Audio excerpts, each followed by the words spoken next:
Alright, how are you guys doing? It's Brian over here. Joining as a guest for TK Sports for their podcast or YouTube channel rather. And today I'm going to be focusing mainly on football, but the aspect is going to be fantasy football. Yeah, FPL mainly.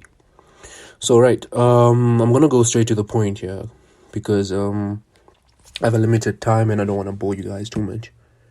So I'm going to be focusing mainly on Gameweek 34. Yes, Gameweek 34. And Gameweek 34, like fantasy or FPL right now is something that even probably the guy who's number one in the world right now didn't even anticipate. Because mainly the problem is this whole coronavirus changed the whole dynamics of FPL. It came as an advantage to some, it came as a disadvantage to some. For example, people who forgot the due date or forgot to update their teams when we all had free transfers. People who already used their wild cards and already had free transfers, right? I had an advantage because I still have my wild card. And I also got like another wild card just before the restart. With FPL, what I've noticed mainly is patience. You need patience. It's a game of patience. It's chess, not checkers at all. Because trust me, if you are an impatient person and you're a person who makes rash decisions, you will find yourself at the bottom of every mini league you are in. You'll find yourself not even in top 400, not even top 1 million in the world. I remember when I started FPL, it was actually 2 years back. And there's some points to note because I can arguably say I'm having my best season right now. I'm number one in almost every mini league I created. I'm top 3 in almost every mini league I am in. With every league having at least 30 people, I managed to surpass my friend who was actually the first in Namibia last year. He's having a bad season. Shout out to fellow Brian. But then, yeah, he's having a bad season. But we had our mini league, which he was leading with like 15 points. I managed to catch up. Now I'm leading by like 12. So, yeah, I'm top 180,000 in the world overall. Number top 100 in Namibia, which is not so good, but for people who play FPL, they can tell you that is quite impressive, especially if you haven't been in such a position. Last year this time I was at the bottom of Soccer Chat. Right now I'm number 1 in Soccer Chat, and that's by like 6 points. Yeah, but that's not the point. Let me not gloat. So yeah, right to the topic. Patience, like I said, FPL requires a lot of patience. 2, FPL requires watching every single game you can. If you can watch every single game, watch every single game. It doesn't matter if it's Norwich playing against Bournemouth, watch that game. Or rather, if you might not have the time, you can watch highlights. But what I would do, I genuinely like soccer, so I would watch every game. Something I didn't do when I started FPL. I would watch like the main attractions. But now I sit for every single game. There's no what you call formula to FPL. When I started FPL, I was at the bottom of Soccer Chat. I got demotivated. I was googling shit like, pardon my language, I was googling stuff like how to become better at FPL, how to become the best player in FPL. There's no formula in FPL. Anyone or everyone telling you that is lying to you. There is no formula. There is no way to go about it. But there's golden rules you can follow. My golden rules, number 1, watch as many games as you can. And if you love football, that's a bonus. 2, patience. 3, team news. Be someone who steadily, like what I do, I randomly go onto FPL. For example, if I have an interest in Aubameyang for game week 34 as it is, I would go to FPL and I would be like, Aubameyang, FPL. So Twitter will give you a list of results. But be careful. Like, there should be people on Twitter that have good credentials. People in the top 200k, top 100, people who've been in the top 3, people who've won the whole league worldwide, people who can give you solid advice. That's what I do. Just to hear team news, because these guys also are on Reddit platforms. They're on all these forums, so they have like the inside news. There may be injuries that you might find out early about before anyone else, because FPL only updates it when the news is official. So yeah, that's important. Looking at golden rule number 1, like watch every game. Watching every game is essential. This helps you as an individual know players to select. You can't be selecting. I take FPL as gambling. It is gambling, except here there's no real reward, because the chances of you being number 1 in the world they're there, but they're 1 in, I don't know how many millions of people play FPL. I know it's well over 7 million, if I'm not wrong, 47 million. So your chances are very low of winning something, or unless you're in a mini league where you guys have bet money and put money into a pot where the winner takes all at the end of the season. So I take it as gambling. I don't know, like, you can't be gambling on things you don't know about. So watching every game helps you know which players, which prospects to go for. Like, if I'm gonna watch Burnley versus Norwich, etc, I'm gonna have a better idea of which player is promising. Stats are very deceiving, mind you. Stats are very deceiving, because a guy can have stats but nothing to back it up.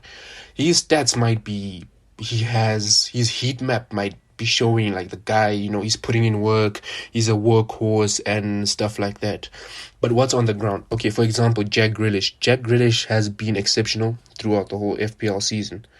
But I can tell you for a fact that Jack Grealish right now is probably being transferred out by a lot of people. Why? Because people want returns in FPL and fast. So, like Jack Grealish currently right now, I'm sure many people have transferred him out. But if you look at his stats are very, very impressive. And if you look at the way he plays, he's also an impressive player. So why is it stats? I call stats deceiving. Okay. So basically look at this. Grealish has had how many? 2 points, basically blanks, for the last 5 game weeks, or for the last game weeks we had. He hasn't been banking up points that much, but he was banging 8, 6, 13 around game week 21. Between game week, let's say 13 to 21, he was quite a good selection. And beginning of the season, he had 6, 7, 13s. So why I say stats are deceiving is because you'll find that Jack Grealish is a very good player with a team that's not so very good. So my point is, a person like Jack Grealish might have a good heat map. It might be like statistically appeasing to you. Like, he might have shots on target and stuff, which is good, and it's also a good criteria to select a player you want, no doubt about that. But then the major thing here is his team around him. Are they supporting that enough for him to actually not blank? Because he can't carry the whole team by himself. And then you get people like Pulisic. The advantage of watching soccer. I never had an intention of putting Pulisic into my team, even though he came in, he had good stats. Before the restart, I think it was 16 games played with like 5 goals. Now he has 5 games played with like 3 goals. There's room for correction on my stats, but the last time I checked, that's what I saw. So you can find, like, in 16 games, he had like 5 goals, right?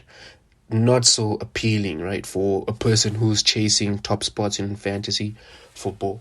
But then recently, from just watching Chelsea, you can tell that Lampard has gave him a playmaker role. He's Chelsea's playmaker. So Pulisic, looking at him, he's taking the shots, he's putting the ball into space, he's doing what a playmaker should do. So from the first game he played, I could tell, like, okay, look, I'm going to put Pulisic in my team because that's what's happening. He's he's hot in form right now. Like, it might not be appeasing when you look at his previous stats, but right now he's a must-have.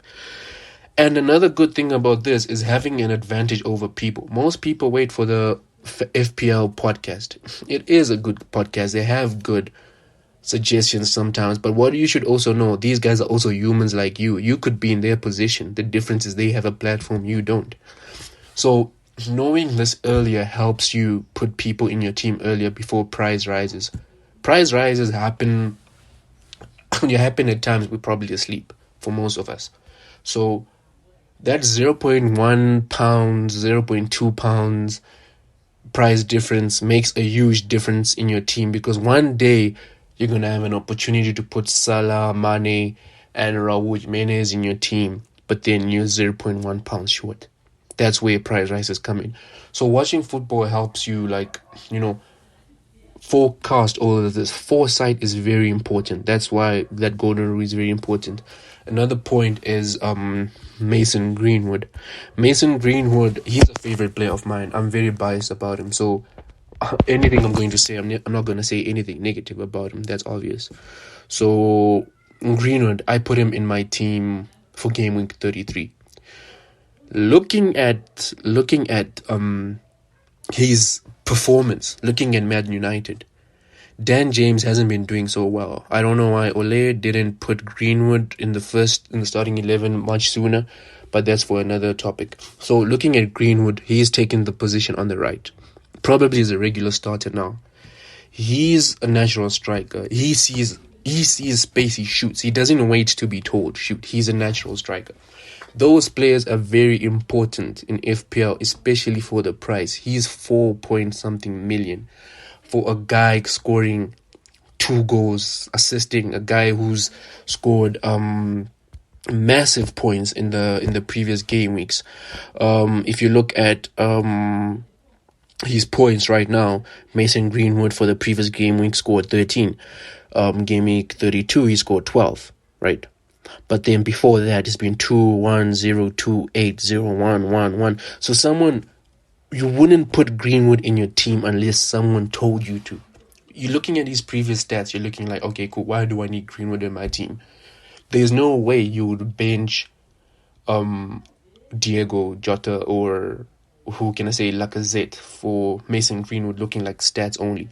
No ways, but I actually transferred out Danny Ings for Mason Greenwood. No, I transferred out Calvin Lewin for Mason Greenwood. Calvin Lewin has been very popular. Before lockdown, he was scoring every single game. But then when you watch these guys play, you can tell there's a difference in play, and that helped me make that switch before from Calvin Lewin to Mason Greenwood, because Greenwood is the one on running on form. Ignore the price. Ignore what people are saying. If your intuition tells you go for it, go for it. If you saw the previous game and you see this guy is definitely going to score, go for it. Golden rule number 2 is patience. Patience pays. I'll give you an example of myself. I was very impatient because there's 2 things when you're playing FPL. There's guys chasing mini leagues. What I told myself is you can't have the best of both worlds. Literally, if your goal is 2 things, you're bound to slack on one. Here's the thing. There's mini leagues, there's major leagues like FPL, there's head-to-head, there's overall point scoring, and then there's chasing your position worldwide. I feel like chasing head-to-head and chasing your position as in ranking worldwide and mini leagues, you can't balance all of that. For example, I'll give an example for our mini league soccer chat. I look at my opponent's team. Every single time I look at my opponent's team for the next 3 game weeks. And that's another point, planning. I look for my opponents for the next 3 game weeks. I look at my next immediate opponent. So if I'm chasing points, right, overall points, I definitely need to max out on the most points I can get. But if I'm in a head-to-head, right, I have to beat my opponent in order to rise. Even if I get 80 points, if he gets 85, there's no use, right? So you have to balance these two. But I personally, be having a good ranking worldwide and in the country is based off, it was a bonus, I guess. But I've been chasing mini leagues more than everything else. Because here's the thing. If you're chasing ranking in a league which scores overall points, which is the same as worldwide, they look at your overall points, right? You have to have goal scorers. There is no two doubts about that. You have to have goal scorers. But then sometimes when you're chasing overall points, right, you're in a head-to-head against someone who has a team, a very, very, very good team, right, which probably has good strikers, people who might put in asses, good defenders, etc. So you're probably at par with this guy. That's when differentials come in. Differentials come in that sense because you're gonna need a player, and also this refers back to golden rule 1. You're gonna need a player who has a low ownership, your opponent doesn't have, and who's likely to perform. That is going to be the difference between you. And playing like that, this point is for people who are probably chasing both. Differentials are very important because a differential 1, low ownership means worldwide. If you perhaps captain this guy, he scores massively that week, you're going to have a huge gap. Be like worldwide, your rankings are going to go up because FPL is like stocks. It fluctuates too much. You can be number 180,000 today. You'll be number 250,000 next game week. So there's too much fluctuation. So that's why patience is important. You can be number 200, can be number 400k. I was 400k 2 game weeks back. And then now I'm number 178k worldwide 2 game weeks after. Patience. I had Aubameyang. Aubameyang has a very funny comeback since the restart. You look at his points. Game week 30, he had 2. Then he went on game week 31, he had 2. Game week 32, he has 16. Game week 33, he has 2. So you see, someone would have looked at his 2 points, and then just before game week 32, he's playing Norwich City, right? Norwich City has given up. They've thrown in the towel. They don't care anymore. Aubameyang is a gunman. He's Arsenal's striker. Obviously, he's going to score big. So people who really watch football and people who probably already put him in game week 31, right? I had him ever since because of the double game week. So I was hoping he'll score big, which he didn't. But then I was still patient with him. And then that was mainly because of the Norwich fixture. If he had not performed on the Norwich fixture, I would have removed him. So right after that, he scores 2 points against Wolves. That's fair enough. This is Wolverhampton at home. And then next game against Leicester, he scores 8 points. So you see, patience is very, very rewarding in the sense that don't follow the crowd. 1, 2, give players time.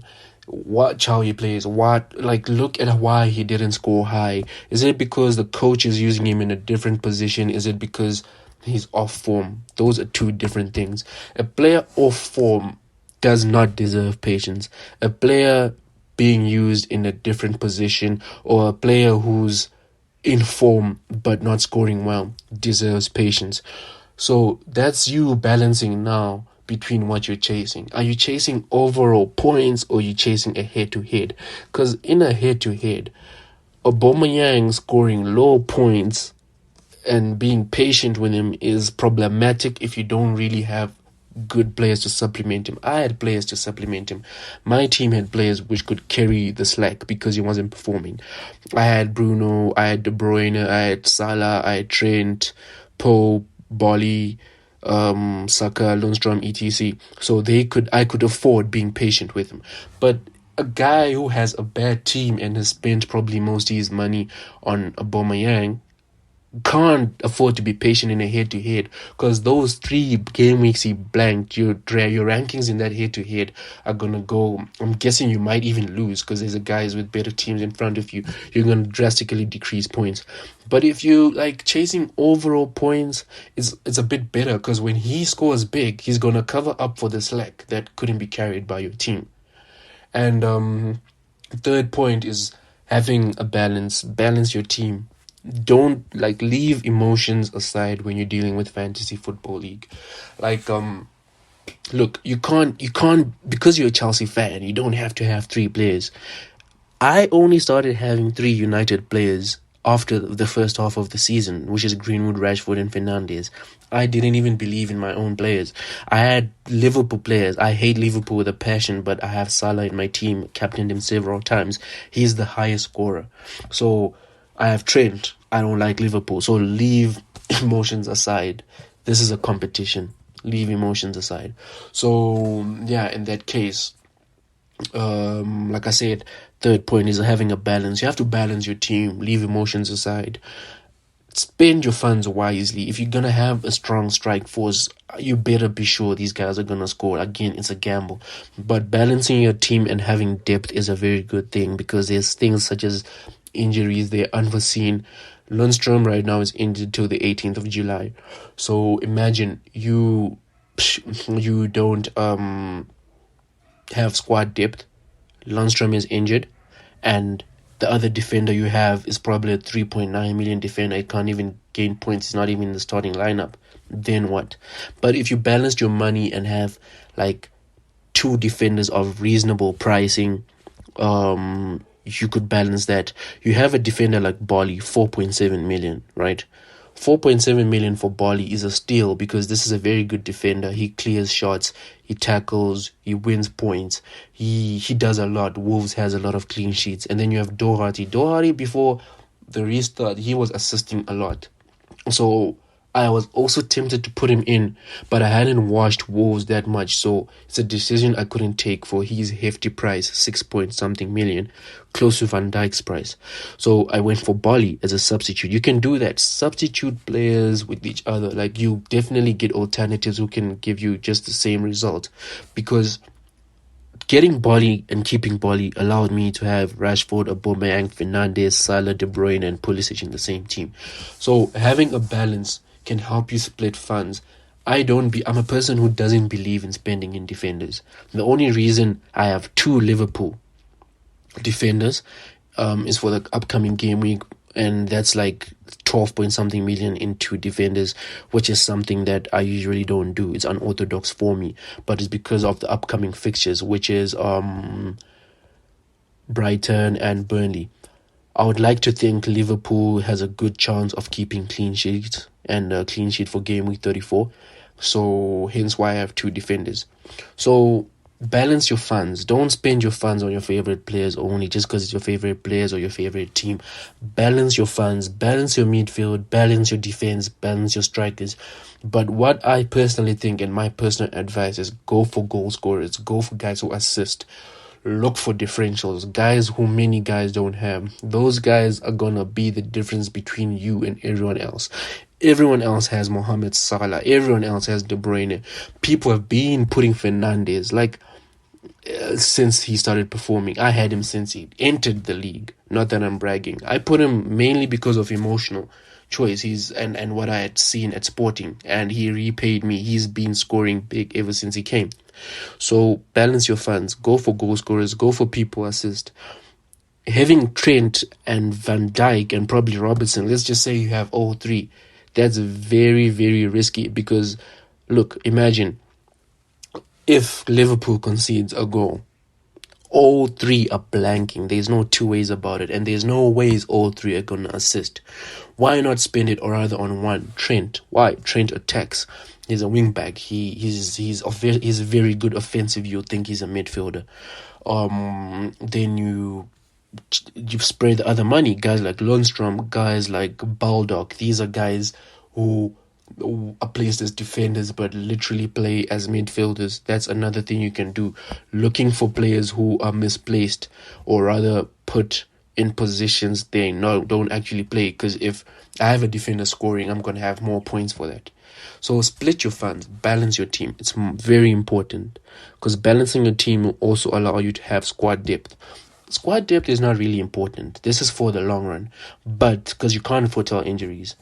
But what I did when I started the season, balancing my team is the best thing that's happened to me, because ever since the restart, I can afford not to make transfers because everyone in there is I'm confident of them. Then the last point I would like to give before I answer the questions that I got is teams with high rotation and high squad depth. Manchester City. I do not like Manchester City assets except De Bruyne. I can take the pinch if he benches, cool. And because I don't have many, but if I have De Bruyne, Mahrez, and Aguero benches, Mahrez benches, De Bruyne players. What does it help? I have two players not playing. They come in the 70th minute, I get 1 point. You see, so having players from a team with great squad depth is very tricky. So focusing now on looking at next game week, my captain is set on Pulisic, no doubt about that.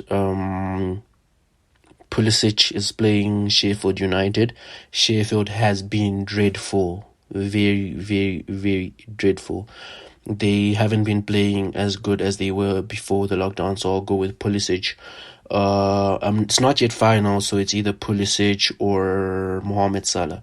However, Salah is very tricky because you don't know. Jurgen Klopp already won the league. I'm not sure how much he's willing to go all out on these other teams, but he has records to chase, so that keeps me hopeful. So yeah, that's those are good captain choices. And then answering the question for the questions that I got, the best gaming captain, like I said, Pulisic. Pulisic is the best game week captain for me. For game week 34 and game week no, pardon me. Let me just check something. For game week 35, it's Pulisic, and for game week 36, it is Pulisic because he is facing Sheffield and then Norwich next. Definitely gonna be high scoring against Norwich. I have no doubts about that. Make him your captain. And then the other question I got is old hunting ground. Do any of the likely lads have a good history versus their opposition? For old hunting ground, it's very difficult right now. Like any of the lads have a good history versus their opposition. Yes, you can consider that, but then because of this hectic fixtures, like probably every 3 days you're playing a match, that can count a lot because some players might tire out. They might not be able to perform as they do, like according to what history says. You get like probably, for example, maybe player A scores hat-tricks or at least 2 goals every time he plays Norwich, for example. But because player A has been playing hectically every 3 days, they might not be able to manage that. So old hunting ground, it is a tricky time we are in FPL. So every move you make right now is gonna be detrimental and very important to the final result, because you have to be hands-on with the knowledge, with watching, with knowing team news, with knowing, rumors, following everything like that, because match intensity is at an all-time high right now. Individual player stats, who stands out? That's no question. It's Mohamed Salah. He stands out. He scores the highest, probably second season or last season, one of the highest. We have De Bruyne. Individual player stats, who stands out. But then right now, who stands out besides these mainstream players? I'll go again with Pulisic and Mason Greenwood. Those two are looking at very big points to end the season, and I feel like those two players are a must-have. You can't afford to not have one of them, especially considering Man United now have Bruno and Pogba back. So there's chances galore. They scored 5 goals against Bournemouth from 1 down. So Chelsea is also defensively they're bad, but attacking wise they're looking very sharp. Also, another guy you have to look out for is Willian. Willian is in burning hot form. I don't know how long that will last, but he's a very good prospect. Consider him putting into your team. And then yeah, that's about it. And that's about all I can say, and all the best to everyone in the following game weeks. But one thing you have to know is there is no formula. Everything I've given you is my opinion, based on my experience, based on what's working for me. So don't go and try or do exactly what I do and then fail and then blame me for your failure. But instead, take my advice, incorporate it into your way of dealing with fantasy football, incorporate it, improve what you can improve, and yeah, go for it.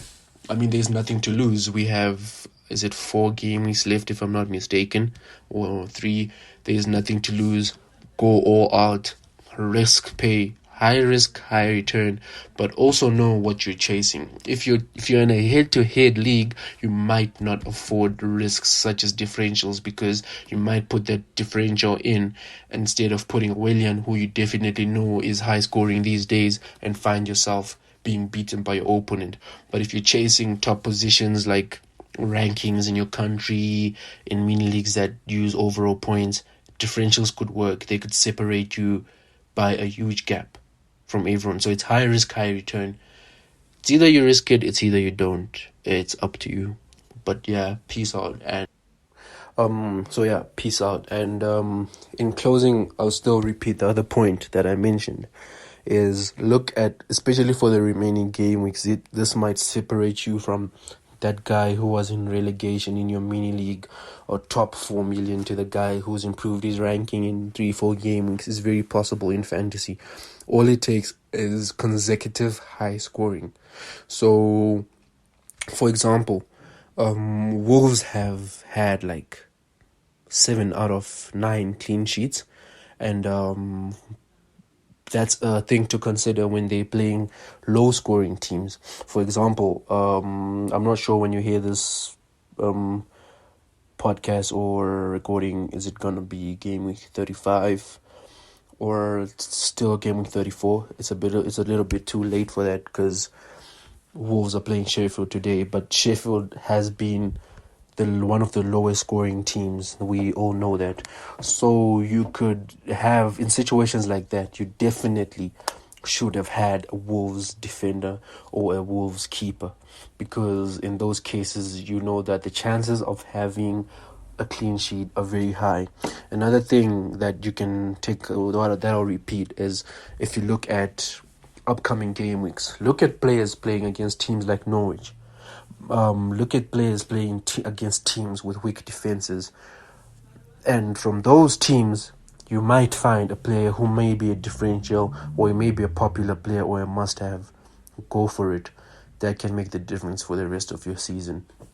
And don't forget, try to average 50 points every single game week. It will come in handy. That will balance your head-to-head league, and it will balance your ranking worldwide and in overall points.